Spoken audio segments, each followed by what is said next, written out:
আসসালামু আলাইকুম। আমন্ত্রণ জানাচ্ছি জাগো ফুটবলে। আপনাদের সাথে আছি মমতাজ শাহিন রুম্পা। শুরুতেই জানাবো আপডেট। আটালান্টাকে হারিয়ে টেবিলের শীর্ষে উঠল ইন্টার। মেসির সঙ্গে মায়ামিতে খেলে ক্যারিয়ার শেষ করতে চান রোনালদো। টিকটকের সঙ্গে 1 বছরের চুক্তি বাফুফের। 2025 সালে শীর্ষ 10 গোলদাতা কারা? শুনছিলেন শিরোনাম, এবার বিস্তারিত। মৌসুমের মাঝ পথে ইতালিয়ান লিগ সিরিয়া জমে উঠেছে। শিরোপার দৌড়ে রয়েছে 4টি দল। এক ম্যাচ জিতে এক দল টেবিলের শীর্ষে উঠলে পরের ম্যাচে অন্য দল জয় পেয়ে শীর্ষস্থানে উঠে যায়। নিউ ব্যালেন্স এরিনায় রোববার মুখোমুখি হয়েছিল আটালান্টা এবং ইন্টার মিলান। এই ম্যাচে আটালান্টাকে 1-0 গোলে হারায় ক্রিস্টিয়ান চিভুর ইন্টার। আর এই জয়ে এসি মিলানকে পেছনে ফেলে আবারও টেবিলের শীর্ষে উঠে তারা। ম্যাচের একমাত্র গোলটি ছিলেন লাউতারো মার্টিনেজ। এই আর্জেন্টাইনের গোলই ব্যবধান গড়ে দেয়। শীর্ষস্থান পুনরুত্থান করে ইন্টার। এদিকে 16 ম্যাচ শেষে ইন্টার মিলানের পয়েন্ট 36। সমান ম্যাচে 35 পয়েন্ট নিয়ে 2 এসি মিলান। তার এক কম পয়েন্ট নিয়ে 3 অবস্থান করছে নাপোলি।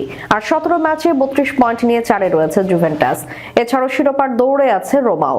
16 ম্যাচ শেষে তাদের পয়েন্ট 30। এখন প্রতি ম্যাচের পরই টেবিলের অবস্থান বদলে যাচ্ছে। এক ম্যাচে এক দল শীর্ষে থাকলে অপর ম্যাচ জিতে অন্য দল উঠে আসে শীর্ষে। ইটালিয়ান লিগের বর্তমান চ্যাম্পিয়ন নাপোলি। শেষ 5 মৌসুমে 2বার করে শিরোপা জিতেছে নাপোলি ও ইন্টার। একবার জিতেছে এসি মিলান। 2019-20 মৌসুমে শেষবার লিগ শিরোপা জিতেছিল জুভেন্টাস। যা একসময় অসম্ভব মনে হতো তা হয়তো এখন আর অসম্ভব নয়। ক্রিস্টিয়ানো রোনালদো এবং লিও মেসি একই দলে খেলে তাদের ক্যারিয়ার শেষ করতে পারেন। পর্তুগিজ এই স্ট্রাইকার বড়দিনের উৎসবের আমেজে অনেকটা সদিচ্ছা থেকেই তার এজেন্টদের নির্দেশ দিয়েছেন ইন্টার মিয়ামির সাথে চুক্তির প্রস্তাব দিতে। মেসির সাথে তার দীর্ঘদিনের যে ঐতিহাসিক প্রতিদ্বন্দ্বিতা তা সরিয়ে রেখে তিনি এমনকি সৌদি আরবে বর্তমানে যা আয় করেছেন তার চেয়ে অনেক কম বেতনেও খেলার প্রস্তাব দিয়েছেন। 40 বছর বয়সী পর্তুগিজ তারকার মনে এক আক্ষেপ রয়ে গেছে যে তিনি কখনোই লিওর সাথে একই দলে খেলেননি এবং সেই অভিজ্ঞতা ছাড়া তিনি অবসর নিতে চান না। তবে মেসির প্রতি এই হঠাৎ জেগে ওঠা শ্রদ্ধা ছাড়াও এই সিদ্ধান্তের পেছনে আরো কিছু কারণ রয়েছে। একদিকে রোনালদো সৌদি আরবের খেলতে খেলতে হাঁপিয়ে উঠেছেন। সেখানে ফুটবল ম্যাচের চেয়ে উটের দৌড় দেখতে বেশি দর্শক হয়, যা তার অহংকারে আঘাত এনেছে। দেশটির মানুষ আল নাসেরের হয়ে তার গোলের চেয়ে 3বারের king Abdul Aziz festival champion উট সাবার দ্রুত গতি নিয়ে বেশি আলোচনা করে, যা CR7 এর আত্মসম্মানে বড় আঘাত। আরেকটি বড় কারণ হলো আন্তর্জাতিক খ্যাতি সম্পন্ন চর্মরোগ বিশেষজ্ঞ ডাক্তার রোসালদো ক্রিস্টিয়ানোকে নিশ্চিত করেছেন যে সৌদি আরবের কড়া রোদ তার স্পর্শকাতর ত্বকের জন্য মোটেও ভালো নয়। পর্তুগিজ এই তারকা সবসময় নিজের ত্বককে ট্যান্ড রাখতে পছন্দ করেন। ওই বিশেষজ্ঞ তাকে পরামর্শ দিয়েছেন যে সৌদি আরবের চেয়ে আরো উত্তরের কোনো অঞ্চলের রোদ তার ত্বকের জন্য বেশি উপকারী হবে। এই পরামর্শে রোনালদোকে সিদ্ধান্ত নিতে উৎসাহী করেছে। ইন্টার মিয়ামিতে যোগ দেওয়ার প্রস্তাব দেওয়ার পেছনে আরেকটি কারণ হলো তার শারীরিক গঠন নিয়ে উন্মাদনা। সবাই জানে মিয়ামি হলো সমুদ্র সৈকতে বডি বিল্ডিং বা শরীর চর্চার কেন্দ্রবিন্দু। রোনালদো জানেন যে সাউথ বিচের বালুতে যদি তিনি তার 6 প্যাক প্রদর্শন করতে পারেন তবে তার ভক্ত সংখ্যা আকাশচুম্বী হবে। এছাড়া যারা তাকে চেনেন তারা নিশ্চিত যে ফুটবল থেকে অবসর নেওয়ার পর রোনালদো হলিউডের চলচ্চিত্র জগতে নাম লেখাতে চান। এমনকি গুজব আছে যে তাকে টার্মিনেটর সিরিজের 7ম কিস্তিতে আর্নল্ড শেগারের অভিনীত সেই বিখ্যাত সাইবর্গ চরিত্রে অভিনয়ের প্রস্তাব দেওয়া হয়েছে। আর CR7 এর পেশিবহুল শরীরের অভাব নেই। মিয়ামিতে যোগ দেওয়াকে তিনি প্যারামাউন্ট পিকচার্স এবং মেট্রো গোল্ড উইন মিয়াম স্টুডিওতে প্রবেশের একটি মোক্ষম সুযোগ হিসেবে দেখছেন। সবশেষে মিয়ামিতে যাওয়ার আরো একটি ব্যক্তিগত কারণ রয়েছে, যা তিনি শুধু তার ঘনিষ্ঠ মহলেই বলেন। ফুটবল ইতিহাসে সর্বকালের সর্বোচ্চ গোলদাতার রেকর্ড ভাঙার নেশায় তিনি মুগ্ধ হয়ে আছেন। তিনি জানেন একমাত্র মেসি তার কাছ থেকে রেকর্ড ছিনিয়ে নিতে পারে। তাই তিনি মেসির সাথে খেলতে চান, যাতে সুকৌশলে মেসির কাছ থেকে ফ্রি কিক এবং পেনাল্টিগুলো কেড়ে নিতে পারেন এবং মেসির জাদুকরী অ্যাসিস্ট থেকে নিজেই গোল করে লাভবান হতে পারেন।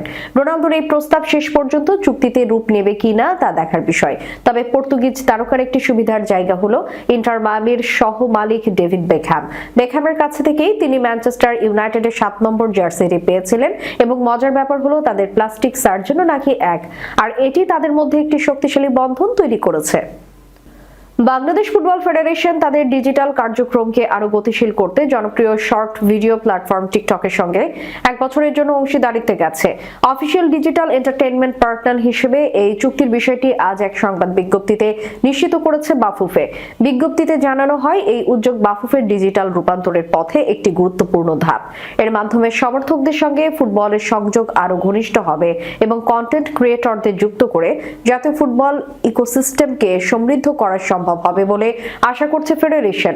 বাফুফে জানায়, বাংলাদেশ ফুটবল দীর্ঘদিন ধরে আবেগ ও জনপ্রিয়তার কেন্দ্রবিন্দু। পুরুষ, নারী ও বয়সভিত্তিক ফুটবলে দর্শক আগ্রহ বাড়ার পাশাপাশি তরুণ প্রজন্ম মোবাইল ভিত্তিক শর্ট ভিডিও কন্টেন্টে বেশি সম্পৃক্ত হচ্ছে। এই বাস্তবতায় টিকটকের সঙ্গে অংশীদারিত্ব বাফুফেকে বৃহত্তর দর্শক গোষ্ঠীর কাছে পৌঁছাতে সহায়তা করবে। চুক্তির আওতায় আগামী 12 মাস টিকটক বাফুফের প্রধান ডিজিটাল এন্টারটেইনমেন্ট প্ল্যাটফর্ম হিসেবে কাজ করবে।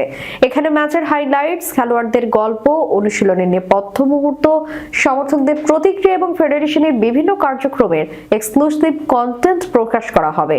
পাশাপাশি অলওয়েজ অন কন্টেন্ট কৌশলের মাধ্যমে হ্যাশট্যাগ চ্যালেঞ্জ, কন্টেন্ট ক্রিয়েটরদের অংশগ্রহণ এবং ম্যাচ ডে অ্যাক্টিভেশন পরিচালিত হবে, যা মৌসুম জুড়ে দর্শক সংখ্যা ও অংশগ্রহণ বাড়াতে ভূমিকা রাখবে।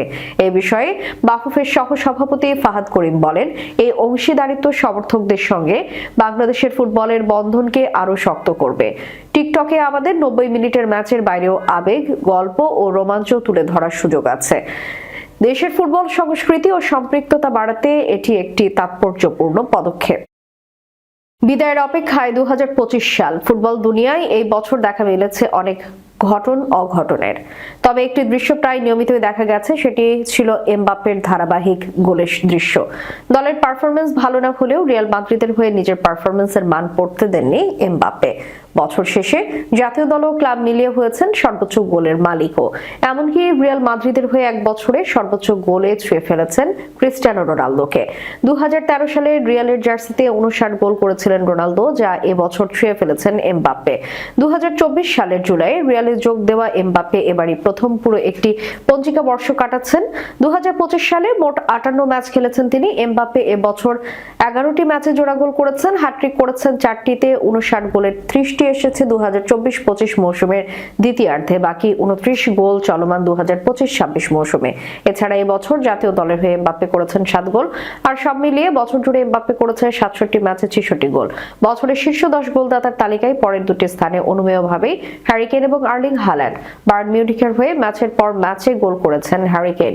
65 ম্যাচে তার গোল সংখ্যা 60, আর হাল্যান্ড 55 ম্যাচে করেছেন 57 গোল, অর্থাৎ প্রতি ম্যাচে গোলের উপরে থাকা দুজনের চেয়ে এগিয়েই আছেন এই নরওয়েজীয় ফরওয়ার্ড।